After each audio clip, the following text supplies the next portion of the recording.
Hello everyone. मेरा नाम आशुतोष मिश्रा है एंड आज मैं डिस्कस करने वाला हूँ क्लोराइड शिफ्ट के बारे में। ठीक है, तो हम जानते हैं what is chloride shift.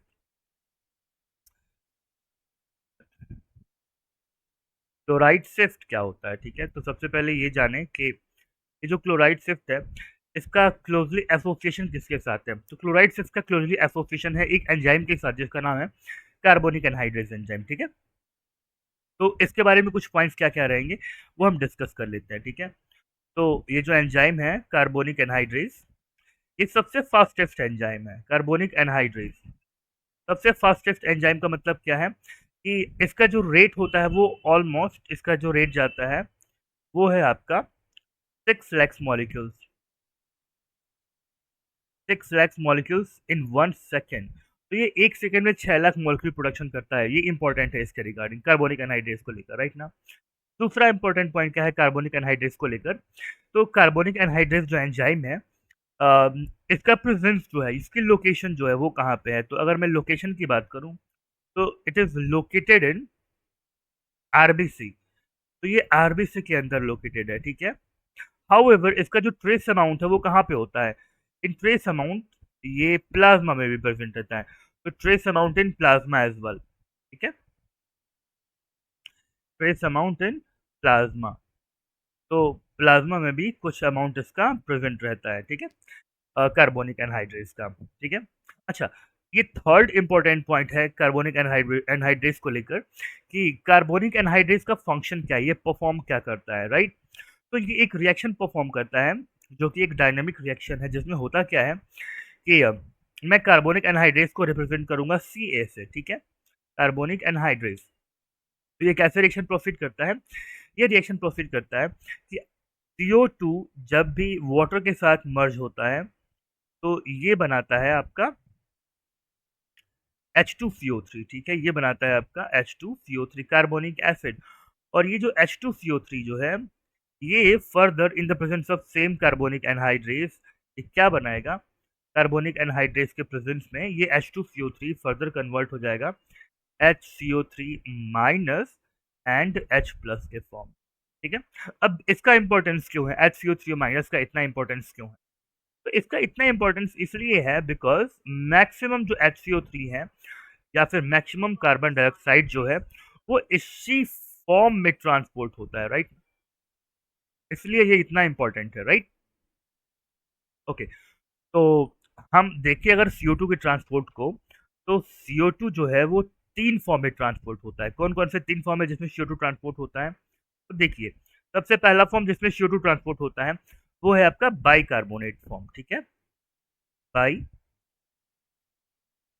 Carbonate है ना। बाइकार्बोनेट मतलब कौन सा बाइकार्बोनेट? इधर ये सोडियम हाइड्रोजन कार्बोनेट, या फिर सोडियम बाइकार्बोनेट, या फिर ये पोटाशियम बाइकार्बोनेट KHCO3।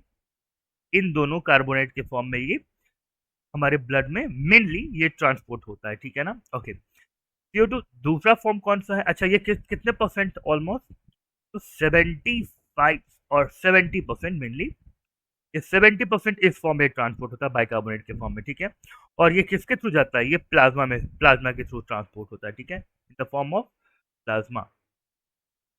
जबकि जो CO2 है, वो दूसरा फॉर्म है जिस फॉर्म में ये ट्रांसपोर्ट होता है, उसका नाम है आपका हीमोग्लोबिन से बाउंड होके, राइट ना। तो मैं बोलूंगा in the form of carb amino haemoglobin. ठीक है, कार्ब अमीनो हीमोग्लोबिन के फॉर्म में। ठीक है, ये दूसरा फॉर्म है जिस फॉर्म में ट्रांसपोर्ट होता है, जिसमें जो कार्बन डाइऑक्साइड है वो हीमोग्लोबिन से बाउंड होके तब जाता है। और कितना परसेंट है ये टोटल?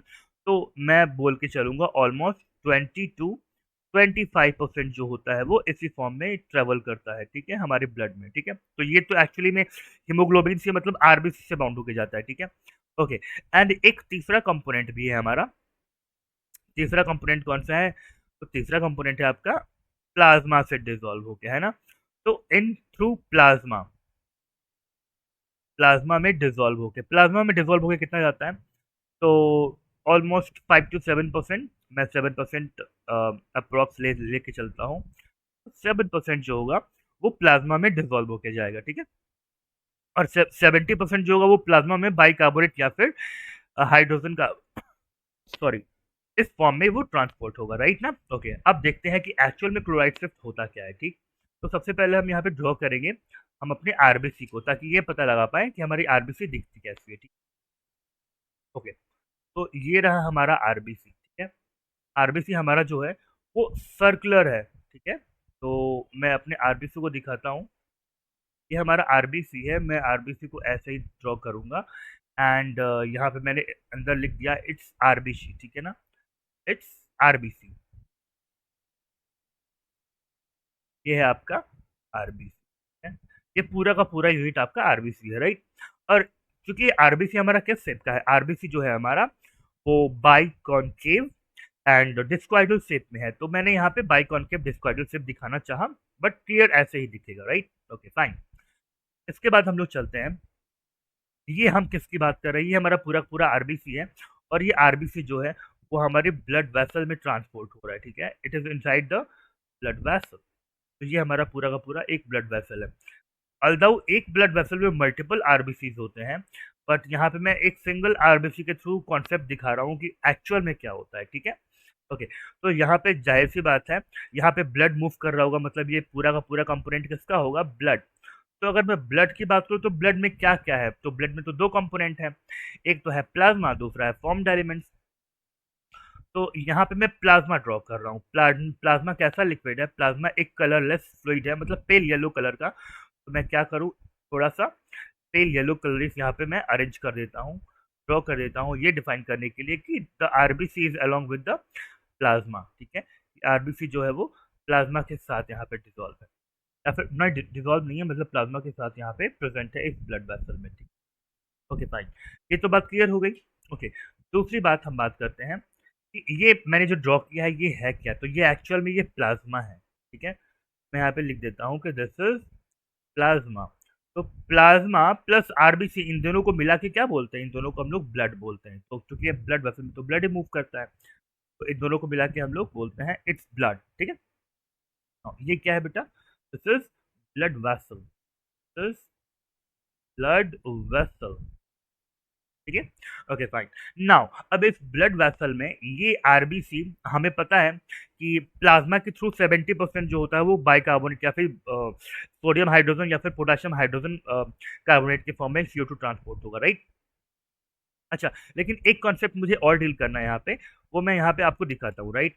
जनरली ये चेक करिए, जब भी हमारा ब्लड मूव करता है तो ये हमारा पाथवे होता है मूवमेंट का, राइट। जहाँ पे हमें पता है कि यहाँ पे लंग्स प्रेजेंट है ना, यहाँ पे हमारा लंग्स है एंड यहाँ से एक oxygenated, sorry, deoxygenated blood blood को कैरी करेगी, और ब्लड वेसल, और ये ब्लड वेसल जो होगी, जो डीऑक्सीजनेटेड ब्लड कैरी करिए, वो कहाँ से कैरी करेगी, वो एक्चुअली में कैरी करेगी टिश्यू साइड से या फिर ऑर्गन साइड से। ठीक है, तो मैं यहाँ पे एक स्ट्रक्चर ड्रॉ कर रहा हूँ आपको समझाने के लिए कि एक्चुअल में ब्लड मूवमेंट कैसे हो रहा है। ठीक है, ये लंग्स है आपका, और ये है आपके टिश्यू या फिर ऑर्गन्स। ठीक है, तो यहाँ पे मैं लिख दे रहा हूँ दीज आर ऑर्गन्स या फिर टिश्यूज, है ना, जहाँ पे एक्सचेंज होगा गैसेस का। ठीक, तो ये आपका ऑर्गन हो गया, ये आपके लंग्स हो गए। ये क्या है बेटा, दीज आर योर कैपिलरीज, है ना, ये आपकी कैपिलरीज है ना, ये आपकी कैपिलरीज है, ये कैपिलरीज है। ठीक है, ओके फाइन। होता क्या है, हमें पता है कि यहाँ से आपका CO2 बाहर निकलता है। ठीक है, बिकॉज ये कौन सा ब्लड है, this is oxygenated blood, this oxygenated blood, जहां से CO2 हमारा बाहर आएगा। और ये क्या है आपका, sorry, this is not oxygenated, this is deoxygenated. मैंने यहाँ पे गलत ड्रॉ कर दिया, मैं इसको हटा रहा हूँ। ठीक है, this is not oxygenated, this is deoxygenated blood, this is oxygenated blood. और ये कौन सा ब्लड है, दिस इज ऑक्सीजनेटेड ब्लड, हाँ, this is oxygenated blood. Okay, तो जनरली क्या होगा, इफ डीऑक्सीजनेटेड ब्लड में CO2 अमाउंट बहुत ज़्यादा है, तो ये CO2 क्या होगा कि यहाँ से बाहर निकल के लंग्स में पहुंचेगा, और लंग्स से ऑक्सीजन जो होगा वो डिफ्यूज करके हमारे ब्लड वेसल में पहुंचेगा, यही होता है। लेकिन ये जो ब्लड है इसका मतलब ऑक्सीजन रिच ब्लड है, और ऑक्सीजन रिच ब्लड की जो रिक्वायरमेंट है वो किसको है? ऑर्गन्स को है। इसका मतलब ऑक्सीजन यहाँ से डिफ्यूज आउट करेगा और वो इंटर करेगा ऑर्गन्स में, जबकि ऑर्गन्स में होगा यहाँ पे इंटरनल रेस्पिरेशन, जिसमें CO2 फॉर्म होंगे। तो यहाँ से CO2 बाहर निकलेगा और अंदर जाएगा इन ब्लड कैपिलरीज में, ताकि ब्लड जो आ रहा है वो हो जाए डीऑक्सीजनेटेड ब्लड। तो ये रहा आपका मूवमेंट ऑफ ब्लड, ठीक है, जो कि कैसे मूव कर रहा है। ठीक है, तो ये तो मैंने ब्लड मूवमेंट दिखा दिया, राइट। ओके, मैं आपसे बात करने वाला था कि जब हमें CO2 को कैरी करना है, तो जरा मुझे एक क्वेश्चन पूछना है कि जो CO2 है वो बाइकार्बोनेट के फॉर्म में कब कन्वर्ट होगा, और CO2 बाइकार्बोनेट से अलग कब होगा। मैंने देखा एक जगह CO2 वाटर के साथ बाइंड करता है और दूसरी जगह CO2 जो होता है वो फ्री हो जाता है बाइकार्बोनेट के फॉर्म में। तो कहाँ पे क्या होगा ये हम लोग चेक करते हैं। तो देखिए, यहाँ पे CO2 बाहर निकल रहा है, CO2 बाहर निकल रहा है, इसका मतलब क्या है? CO2 को फ्री होना पड़ेगा। तो CO2 को फ्री होने के लिए इसको बाइकार्बोनेट से टूटना पड़ेगा, राइट। इसका मतलब कौन सा प्रोसेस यहाँ पे होने वाला है? यहाँ पे प्रोसेस होगा रिवर्स वाला, जिसमें क्या होगा, यहाँ पे HCO3 माइनस H प्लस के साथ बाइंड करेगा और क्या बनाएगा यहाँ पे? वो बनाएगा carbonic acid HCO3 H2CO3, and वो फर्दर रिएक्शन प्रोसीड करेगा और क्या बनाएगा? ये बनाएगा आपका, sorry, H plus, sorry not H plus, बल्कि बनाएगा H2O एंड CO2। ये दो चीजें यहाँ पे बनाएगा। इसका मतलब CO2 यहाँ पे बन गया और अब ये CO2 जो होगा वो यहाँ से बाहर निकलेगा। इसका मतलब ये जो प्रोसेस है ये कहाँ पे होने वाला है? ये लंग्स लेवल पे होने वाला है, ठीक है। मतलब CO2 बाइकार्बोनेट से अलग होता है लंग्स लेवल पे, लेकिन ऑर्गन लेवल पे क्या होता है? CO2 बाइकार्बोनेट से बाइंड होता है। कैसे? यहाँ पे ऑर्गन लेवल पे क्या होगा? CO2 जो होगा वो, क्योंकि प्लाज्मा में मूव कर रहा है, ब्लड में मूव कर रहा है, तो CO2 ब्लड के अंदर जाएगा, आरबीसी के अंदर जाएगा और वहां अंदर जाके H2O से ये लिंक करेगा और बनाएगा H2CO3। यहाँ पे देखिए, यहाँ पे रिवर्स रिएक्शन प्रॉफिट होने वाला है और फिर फर्दर ये H2CO3 जो है वो आपका क्या बनाएगा? HCO3 minus ion and H plus ion. और हमें पता है इसी फॉर्म में तो ब्लड ट्रांसपोर्ट होने वाला है हमारा CO2। तो अल्टीमेटली इसका फॉर्मेशन किस लेवल पे होगा? इसका फॉर्मेशन होगा आपका ऑर्गन लेवल पे या फिर टिश्यू लेवल पे, ठीक है। जबकि इसका फॉर्मेशन कहाँ पे होगा? CO2 का फॉर्मेशन ये टूटेगा कहाँ पे? एट लंग्स लेवल, ठीक है। तो ये बात हम लोग को डिस्कस करनी थी। चलिए अब हम लोग वापस चलते हैं अपने स्लाइड पे। तो हमें पता है कि क्लोराइड शिफ्ट क्या होता है। तो क्लोराइड शिफ्ट जनरली हम लोग जाने कि क्लोराइड शिफ्ट होता है आपका जब बाइकार्बोनेट बाहर आता है। इसका मतलब हम बात कर रहे हैं एट टिश्यू लेवल, है ना। ये होता है टिश्यू लेवल पे, टिश्यू लेवल या फिर ऑर्गन लेवल, है ना। टिश्यू लेवल या फिर ऑर्गन लेवल, यहाँ पे ये प्रोसीड होता है प्रोसेस। अच्छा, इसमें जनरली होता क्या है? हमें पता है टिश्यू लेवल पे CO2 बाइकार्बोनेट के साथ बाइंड करेगा, ठीक है। तो यहाँ पे जो भी CO2 है वो, अच्छा, हमें पता है जो एंजाइम कार्बोनिक एनहाइड्रेज है वो कहाँ प्रेजेंट है? कार्बोनिक एनहाइड्रेज जो है आपका वो प्रेजेंट है आरबीसी के अंदर। प्लाज्मा में प्रेजेंट है, बहुत बहुत ही ट्रेस अमाउंट में प्रेजेंट है। इसलिए कोई भी प्रोसेस आपका प्लाज्मा के अंदर नहीं होने वाला है, वो आरबीसी के अंदर जाना ही पड़ेगा। इसका मतलब CO2 जो होगा आपका वो प्लाज्मा से डिफ्यूज होकर कहाँ जाएगा? आरबीसी के अंदर जाएगा। और हमें पता है आरबीसी के अंदर एक प्रोसेस चलती है। कौन सी प्रोसेस चलती है? जिसमें आपका CO2 जो होगा वो वाटर के साथ बाइंड करेगा और क्या फॉर्म करेगा यहाँ पे? In the presence of enzyme carbonic anhydrase ये फॉर्म करेगा आपका H2CO3। ये फॉर्म करेगा H2CO3, ठीक है। और फिर ये जो H2CO3 है वो आगे चलेगा और ये फर्दर प्रोसेस कंप्लीट करेगा किस फॉर्म में? ये आपका जाएगा और यहाँ पे बनाएगा आपका in the presence of same enzyme carbonic anhydrase. ये यहाँ पे क्या बनाने वाला है? HCO3 minus and H plus, ये यहाँ पे फॉर्म होने वाला है। तो यहाँ पे चेक करिए यहाँ पे हुआ क्या। यहाँ पे HCO3 माइनस का फॉर्मेशन, और हमें पता है ये जो HCO3 माइनस है ये आरबीसी के, मतलब इसको तो KHCO3 के फॉर्म में जाना है, NaHCO3 के फॉर्म में जाना है। तो आरबीसी के तो ये ट्रांसपोर्ट नहीं हो सकता। ये जो ट्रांसपोर्ट होता है बाइकार्बोनेट वो किस फॉर्म में होता है? तो आपका जो बाइकार्बोनेट है वो प्लाज्मा के थ्रू ही पास करता है। इसका मतलब this HCO3 has to be move out of the RBC, और ये HCO3 कहाँ जाएगा? ये HCO3 आपका प्लाज्मा में चला आएगा।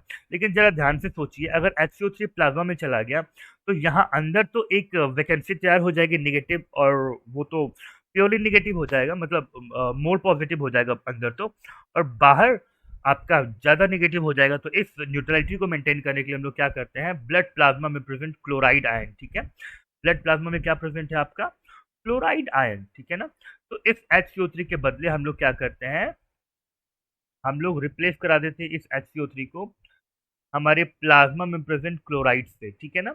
तो HCO3 का बाहर आना और क्लोराइड का अंदर जाना आरबीसी, आरबीसी के अंदर, इसी प्रोसेस को हम लोग बोलते हैं क्लोराइड शिफ्ट, ठीक है। तो अगर हम लोग से कोई पूछे कि व्हाट इज क्लोराइड शिफ्ट, तो हम लोग क्या बोल सकते हैं क्लोराइड शिफ्ट के बारे में? तो the process in which the process in which bicarbonate or electrical or the process in which to neutralize the electronic neutrality, or the process in which the the bicarbonate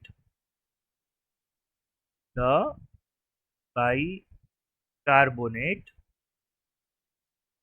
moves moves out of RBC inside plasma, RBC inside plasma, ठीक है, and to maintain and to maintain the and to maintain the charge and to maintain the charge, chloride ion from plasma has entered the RBC, sorry, entered the RBC, और इसी process को हम लोग बोलते हैं chloride से, जो कि किस लेवल पे होता है, अकर्स एट टिश्यू या फिर ऑर्गन लेवल,